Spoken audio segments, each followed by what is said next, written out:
It's your hosts, Shona and the lovely Abdo, with you again for another episode. And as we love to highlight some of the most amazing people that come through, this is the guest list. Let's get into it. Channel 4 Podcasts. The Guest List with Shona and Abdo. Today, the spotlight is on the creative industry, right? Specifically music. And we've got Talal in the studio. Hello, Talal. Hello. Talal, you are so talented, first and foremost. Thank you. Can you tell us a little bit about who you are? Who is Talal?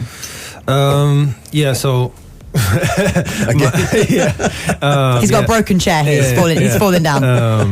So my name is Talal, and I'm a Palestinian R&B artist. Shout out Palestine. I grew up in Toronto, and also here in Dubai. Nice. For most of my life. So, I mean, I have a lot of backgrounds that kind of shape me as a person, let alone an artist, and a producer. So, yeah, that's a little bit about me. And getting into music to begin with, was it an influence from parents? Where were your main influences in the early days? My older brother. Oh, actually, nice. Yeah. He started. He bought a guitar because he wanted to impress a girl that he used to like. I think. I mean, that's one way to do it. Yeah, I can relate. And I was just. I mean, I'm the young one, so I would just copy everything my older brothers did. So naturally. And so I would just like sneak play his guitar whenever. How old were you when you learned to play guitar? I think like 10 or 11. I was quite young. Yeah. I bought a guitar during COVID. Never touched it. Really? It collected dust. It looks cool in the room though, and I just really wanted to learn because I think being able to play guitar is one of the most attractive things skill. ever. So, as far as skill wise on the guitar, who outperforms who now? Oh, now I'm much better. Much better, right? Yeah. But you got to shout out to him. I mean, also it was not even just my brother. It was my cousin.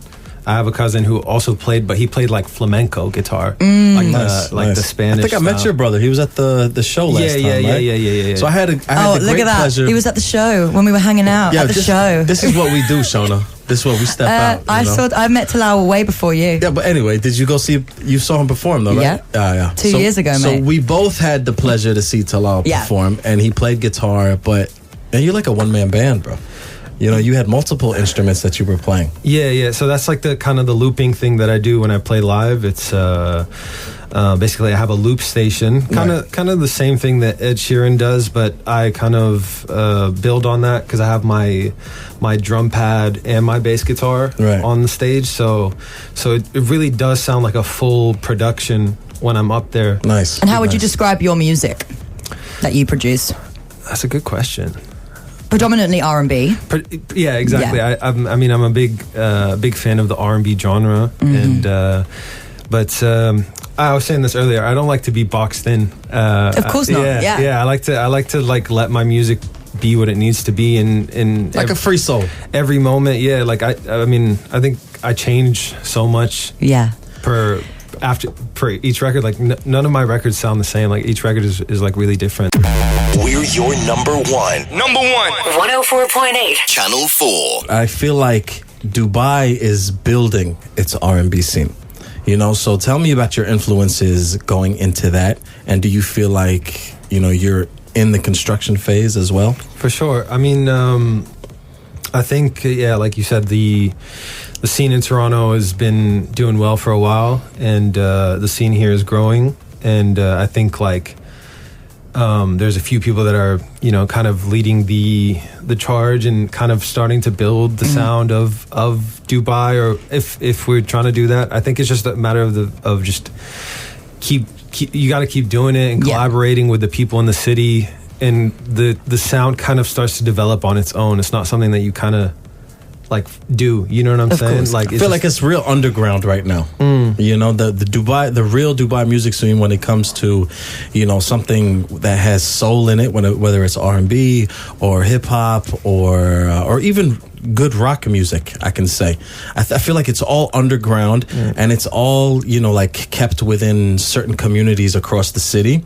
And I feel like, man, some it's gonna happen soon. So like, people are just going to come and push it forward, and then all of a sudden it's just going to like, blow up in everybody's faces. I want to ask your opinion about this actually, Talal. Before I moved to the UAE, like I was like not anti-Dubai, but I'll be honest with you, everyone had put ideas in my head about Dubai, and because I'm a creative person as well, they were like, why would you want to go there? There's nothing creative in Dubai. It's all corporate.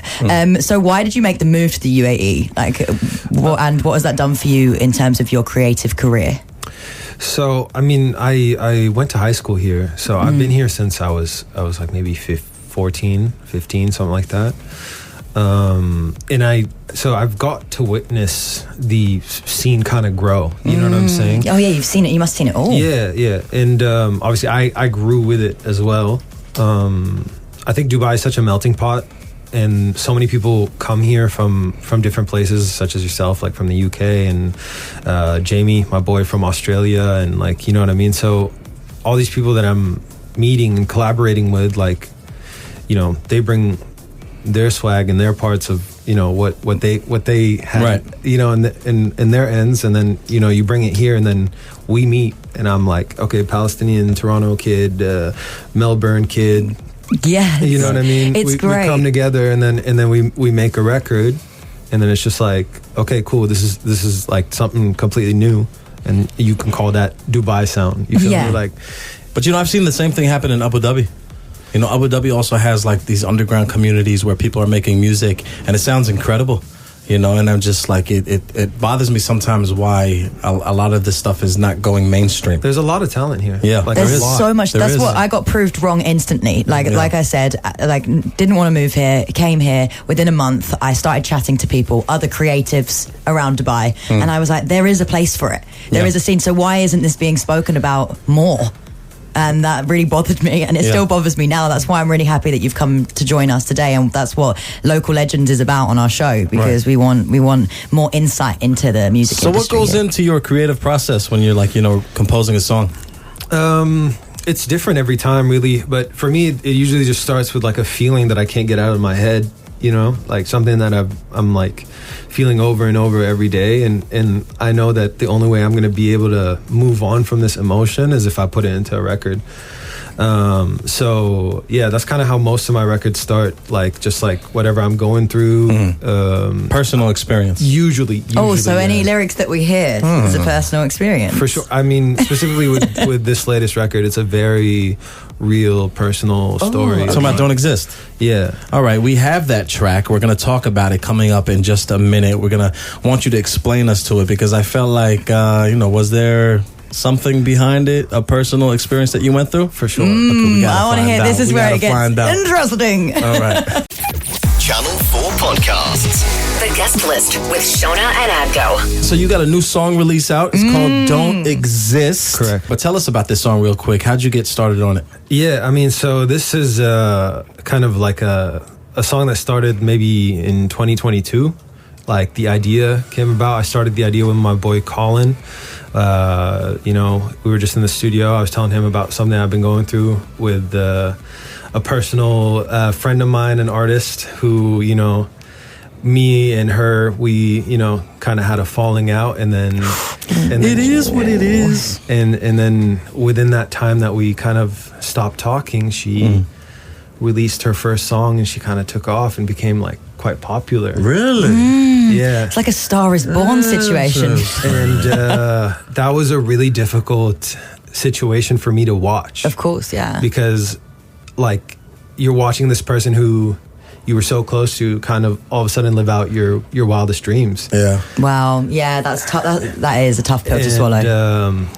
Did you drop a name in the song? No, right? No, never. No. Never. No, Right. Never drop a name. Well, if you want to drop a name. Yeah. I mean, I'm sure some detectives Abdo's always trying to cause problems. can figure it out. You know what I'm saying? But yeah, so like for me, like the song started in 2022 when she popped off, and then just like, you know, watching her like do cool stuff. Yeah. And like I just couldn't handle it. And you don't anymore. want to be bitter. You want to be mature about the situation. But it's so instead of like unfollowing her or like, you know, whatever, I just like mute her posts. Oh wow. Mute the stories from my list. Like that's the line in the song, and just pretend she doesn't exist. Did you find that making this song about such a personal situation, was it like a form of therapy for you? Oh, I felt so much better after. As soon as I got done writing the song, it felt like a weight was lifted off my shoulders. Just like I felt like I said all the things that I needed to say, I can imagine. I wish I was a songwriter because I can imagine how amazing it feels to put all of that, those emotions, that pent up, maybe frustration, anger, into an amazing song. Yeah, exactly. Like, because like it was one of those things. I mean, look, I'm not a perfect person. I have a lot of ego. I have a lot of pride. You know. And going back and trying to like reconnect after this person popped off was just like kind of felt weird to me, like in the sense of like oh hey big head, like now that you know you're doing well, like can we be friends, you know? So, are you friends now? I wouldn't say so, no. Yeah, I mean, so you did try to reconnect after? We tried, yeah. I mean, like we had a falling out, and like your fault or her fault? Probably more my fault, but mainly because I was young and I didn't know how to navigate someone's emotions. She came to me like trying to tell me something, and I just got really defensive. Very brave of you to admit that, man.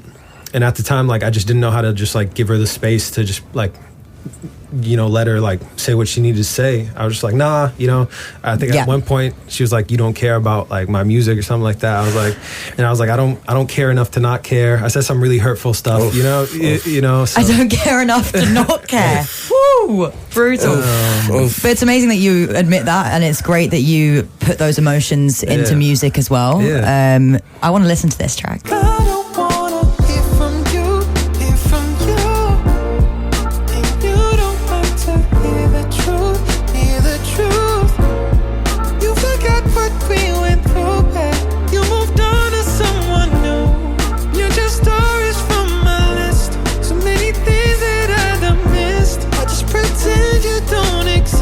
We were all vibing in the studio just then, and I think we were vibing even more because you told us the backstory behind it as well. So I was really homing in on those lyrics. Yeah. And then the music video was pretty cool, man. Shot in Dubai. Yeah. It's nice to see that. Tell us about the creation of the music video. So I mean, like for me, I wanted to hold myself more accountable this year in terms of like being consistent with my releases, and I wanted to put the song out and I had no content for it. So I was like, man, like maybe I should just like hit someone up to do a video with. And so I was just like scrolling on Instagram and I found this videographer named Melvin Dave. So shout out to Melvin. Shout out Melvin. He did a great job. DM'd him. I was like, yo, this is the song. This is what I'm trying to do. This is the vision. Let me know if we can make something work. It's like, cool. Like, love the song. Let's do it. Nice. Initially it was a 1-day shoot, and then like, we're like, no, we need to do another day of shooting. And then we did the second day of shooting, and we were like, oh, this is sick. And then we're like, yeah, let's do one more day. You were enjoying the process. So we did like 3 days of shooting, and like everything happened super like it just, everything fell into place. Like, where was the location of the filming? So the main like city shot was in D3 by the water. And then like, I mean, like some of the stuff that you'll see in the video, I mean, like we caught a scene in the video. There was like a meteor or a shooting star or something in the video. Like that was real? That was real, dude. We like artificial intelligence around here. We freaked out. Oh wow. We freaked out in the editing phase when we saw it.